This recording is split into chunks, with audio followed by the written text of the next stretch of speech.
Truly inspired by Clemens Homebrew. Thank you so much, guys, Kevin and Christian. It's been truly inspiring watching you guys do all of your beer reviews, father-son operation. I've got a young son. I can only hope that I can enjoy the homebrew and beer loving experience with him when he's old enough. That'll be a while still, though. Speaking of inspiration, you guys have done quite a few home videos, obviously.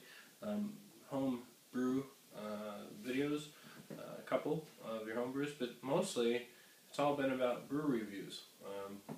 So beer reviews.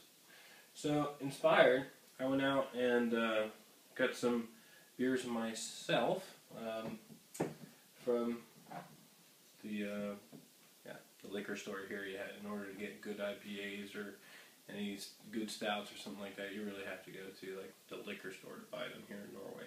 It's ridiculous. It's kind of, yeah. Anyways, but I did run into a couple stones, as a matter of fact.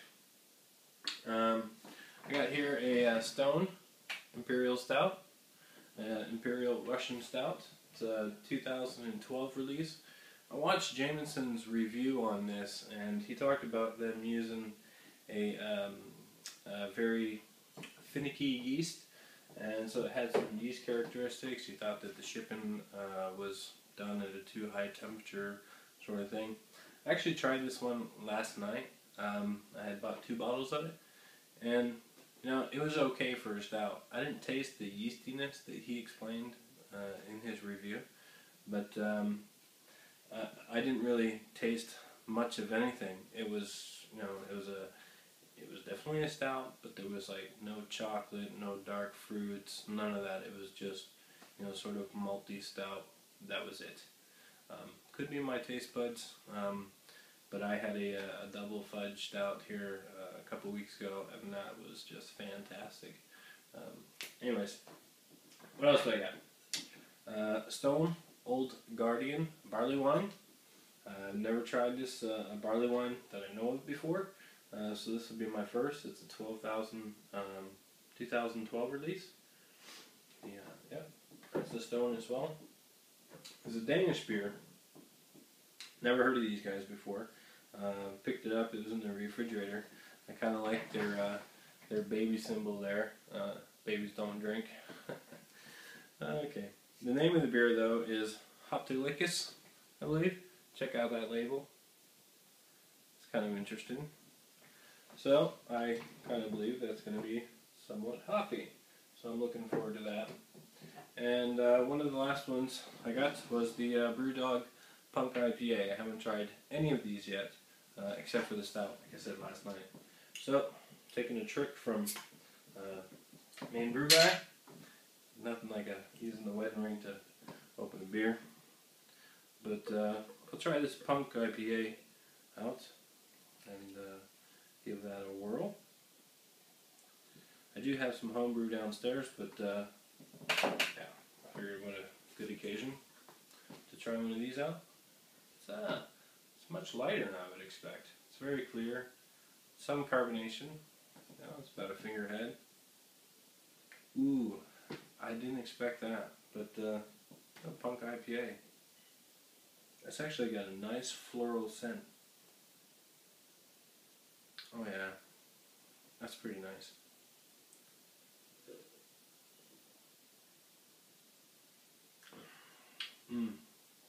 Follows through.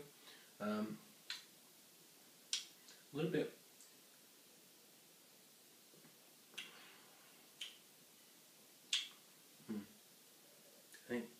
Definitely a stronger scent, aroma, than the follow-through and taste. But, yeah, cheers to you guys, sorry about that. Okay, where am I? Well,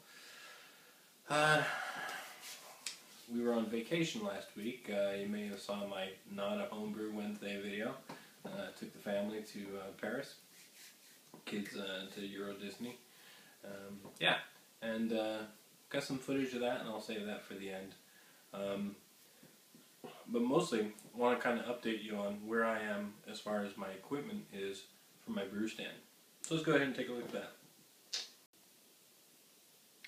Okay, so here we are down in my basement living room, basically. Eventually we'll turn this into a movie room, but for right now it's just my project room. So here we have the boil kettle. There's really nothing in here at this point. It's pretty much just bare bones. Let's see, what do we got to do here? Got to fit in this weldless fit in so that we can transfer the wort in from the mash tun. Yeah, that's about it so far. For the mash tun, we've also got a weldless fit in. We'll come up here. We'll transfer that the wort through. And we're what do you call that? It's not Warlaufen, but it's recycling. And then got the false bottom back there. I'd be interested to know what you guys think about this false bottom, if it's good enough to let the wort through and capture all the grains and stuff. Should be. I don't imagine they sell too many bad products. I haven't heard any bad things about it yet, but please feel free to comment. Alright, and the march pumps there for the water. Got the 2 valves here and the 1/2 inch compression fittings. These will go inside here. This will be the HLT, and you can see I've already got the 1/2 inch coil, the 1/2 inch 50-foot coil. Ordered that in from the electric brewery. Only took about a week to get here, so that was pretty good. Yeah. Now for all these holes that need to be done, I've got the Greenlee 1/2 inch. It is for the making the 1/2 inch holes. We'll have to make at least 2 up here, and then probably 1 over here on the other side for bringing in fresh water, and then obviously we'll make 2 holes over here for the recirculation, and then that's where these fittings come into play. They'll actually be the recirculators. For the boil kettle and for the HLT, I've got the 5500 watt elements here, and I've got the steel boxes finally. So then I've got to construct that in such a way that it's waterproof and completely safe. Yeah, it took a little bit of effort. In the beginning I was actually going to make additional holes into the kettles for the temperature gauge to hook up to the PIDs. But, like an idiot, I ordered a couple of these, and see, I don't know if you can see that, but I ordered the ones that were, one of them is watertight, the other one is not. So instead, I actually have decided to go with a T here on this valve, and then put the temperature probes in through the T valves, actually for all 3, so that I can monitor the temperatures that way. The temperature gauge in the boil kettle, well, actually I will get 1 more fit in, weld this fit in to put in there, and it will not be done through the valve. I believe that's the way it is today. I believe that's what my plan is today. Right, so that's where I stand for that hardware. So I've definitely got some things to do. I've got to make the holes, and then in both the boxes as well as the kettles, and fit everything together. So over here I've got the control panel. As you can see, for the internal components, most of the internal components are here. I've got the 40 amp solid state relays for each one of the heating elements. I got pretty much the power relays that I need. All of this is 220 since I'm in Norway. The 40 amp or 50 amp shunt, 2 240 to 12 volt converters go into the variable DC output. Well, we get an input here and then an output, which will actually go and control the LEDs for the volts and the amps that are currently being used. Right, here I've got a safety switch that will be used so that if the key is turned on, which as you can notice is the only switch I haven't yet to receive. So I'm waiting on the key switch. And basically what this means is if I turn the key switch on and any of these elements are on, then the entire unit will stay powered down. So it's basically sort of a safety thing.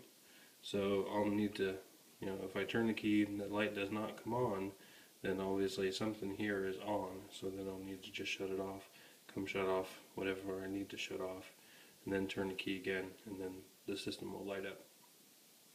Right, so I'm missing that key switch.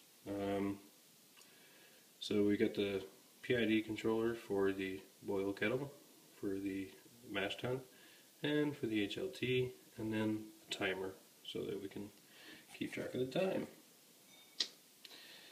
Switches to turn the alarm on, so when any one of these gadgets reach their designated threshold, like a temperature or a specific time, I basically turn these on and then the alarm will go off and let me know that I've reached my target.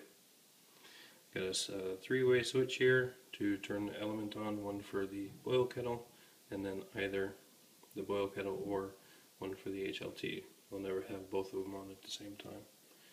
Right, so down here, the switches, these for the blue switches, is for the pumps.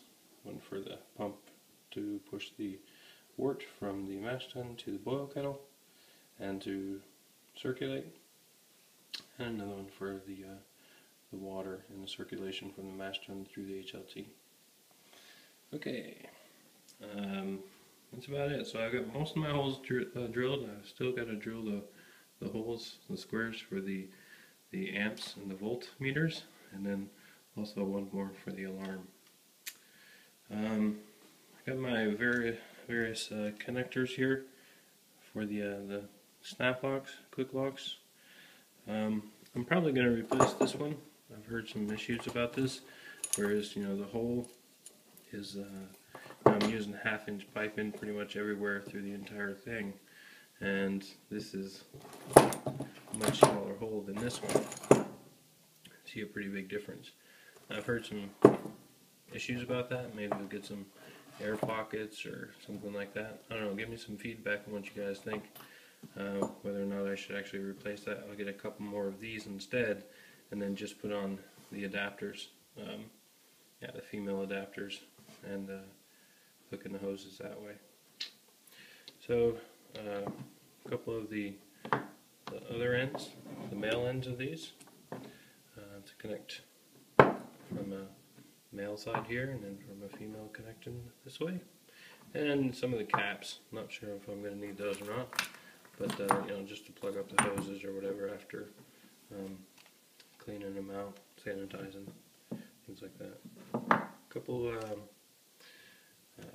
angle fittings, just if I want them for coming off the pumps and whatnot.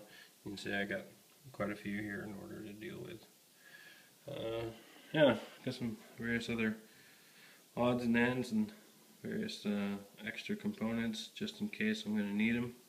I'll need these face plates for putting the box together for the elements going into the kettles. But yeah, that's where I'm at today. Yeah. Leave you with some footage of Paris, and leave you off with, enjoy the fruits of your labor, folks. Brew, Brew, damn good beer. Cheers to you. Okay, so here we are at the bottom. Eiffel Tower, way the hell up there. Yeah, next time you see me, we'll be right up there. See you at the top. Okay, so here we are. They don't tell you about those queues, It's a good hour and a half wait. But once you get up here,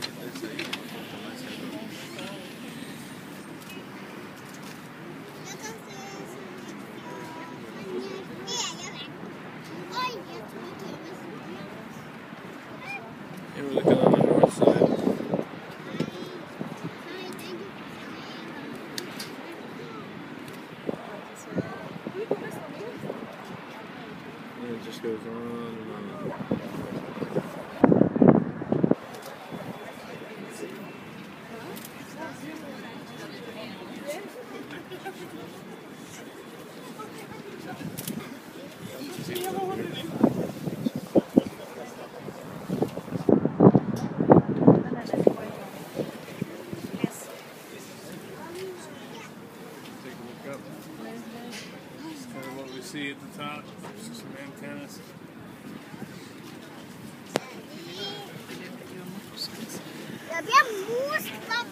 Yeah, sorry about the hand. So yeah, there it is.